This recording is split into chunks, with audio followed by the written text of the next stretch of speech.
महाशिवरात्रि की व्रत कथा। धर्म ग्रंथों में महाशिवरात्रि व्रत की बड़ी महिमा बताई जाती है। कहते हैं जो भी श्रद्धालु इस व्रत को पूरी श्रद्धा के साथ रखता है, उसके जीवन की तमाम बाधाएं दूर हो जाती हैं, साथ ही सुख समृद्धि में वृद्धि होती है। इस बार ये व्रत 15 फरवरी 2026 को रखा जा रहा है। इस दिन पूजा का शुभ मुहूर्त शाम 6:11 से लेकर देर रात 1:01 तक रहेगा। इस मुहूर्त में महाशिवरात्रि की पावन कथा पढ़ना बिल्कुल भी न भूलें। प्राचीन समय में चित्रभानु नाम का एक शिकारी रहता था। वह जंगल में शिकार करके अपने परिवार का पालन पोषण करता था। कर्ज न चुका पाने के कारण एक साहूकार ने उसे शिव मठ में बंदी बना लिया। संयोग से उसी दिन शिवरात्रि थी। मठ में बंद रहते हुए उसने शिव भक्ति से जुड़ी बातें सुनी और व्रत कथा भी उसके कानों में पड़ी। संध्या के समय में साहूकार ने उसे बुलाकर कर्ज चुकाने को कहा। शिकारी ने अगले दिन पूरा ऋण लौटाने का वचन दिया। साहूकार ने उसे छोड़ दिया। भूख और प्यास से व्याकुल शिकारी शिकार की तलाश में जंगल की ओर निकल पड़ा। सूर्यास्त के समय वह एक जलाशय के पास पहुंचा। वहीं बेल के पेड़ पर चढ़कर उसने मचान बना ली।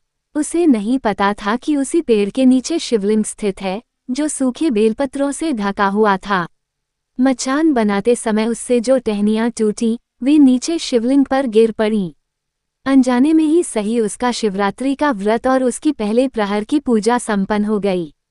रात्रि का पहला पहर बीतने पर एक गर्भिणी हिरनी वहां पानी पीने आई।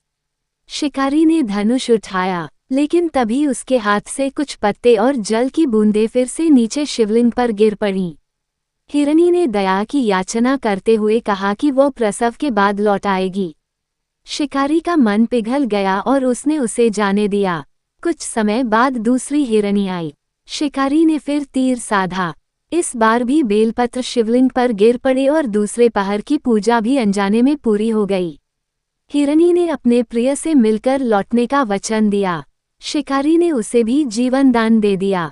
रात्रि के अंतिम भाग में तीसरी हिरनी अपने बच्चों के साथ आई।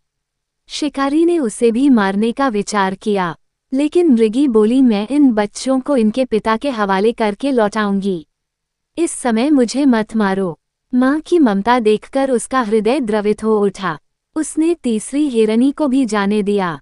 इस दौरान बेलपत्र गिरते रहे और तीसरे पहर की पूजा भी अपने आप संपन्न हो गई। भोर होने को थी कि एक हृष्ट-पुष्ट हिरन वहां आया। उसने विनम्र स्वर में कहा कि यदि शिकारी ने उसकी पत्नी और बच्चों को जीवित छोड़ा है, तो वह उसे भी कुछ समय के लिए जीवनदान दे दे।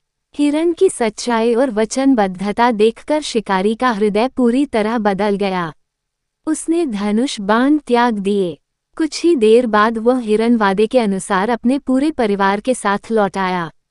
उनकी सत्यनिष्ठा और आपसी प्रेम देखकर शिकारी की आंखों से आंसू बह निकले। उसने प्रण लिया कि वह जीवन में अब कभी हिंसा नहीं करेगा। उसी क्षण देवताओं ने उसकी परीक्षा को सफल माना। तभी भगवान शिव प्रकट हुए और शिकारी को आशीर्वाद दिया। उसकी करुणा से प्रसन्न होकर उसे नया जीवन पथ अपनाने का वरदान मिला और उसे गु नाम प्रदान हुआ। यही गु आगे चलकर भगवान श्रीराम का सखा बना। इस प्रकार महाशिवरात्रि के व्रत, रात्रि जागरण और अनजाने में हुई पूजा ने एक कठोर हृदय वाले शिकारी को दयालु और धर्मपरायण बना दिया। ओम नमः पार्वती पत्ये हर हर महादेव।